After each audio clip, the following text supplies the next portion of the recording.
முருங்கைக்கீரை பருப்பு சாதம் பேபிஸ்க்காக எப்படி செய்கிறதுன்னு பார்க்கலாமா? முருங்கைக்கீரையில் நிறைய ஆன்டி ஆக்சிடென்ட்ஸ், விட்டமின்ஸ், மினரல்ஸ் இருக்கிறதுனால இது வெயிட் கெயினுக்கு ரொம்பவே ஹெல்ப் பண்ணும். ஃபர்ஸ்ட் டைம் பேபிக்கு கீரை இன்ட்ரடியூஸ் பண்ணும்போது சூப்பாக பண்ணி கொடுக்குறது ரொம்பவே நல்லது.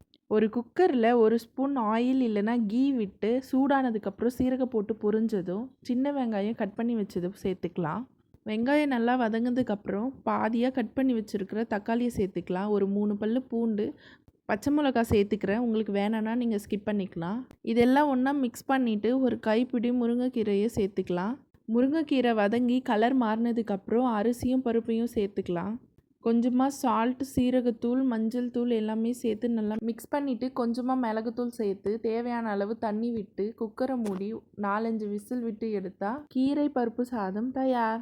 10 மந்த்ஸ் ப்ளஸ் பேபிக்காக கொடுக்குறீங்கன்னா இதை நல்லா மேஷ் பண்ணி இந்த மாதிரி கன்சிஸ்டன்சியில் கொடுங்க.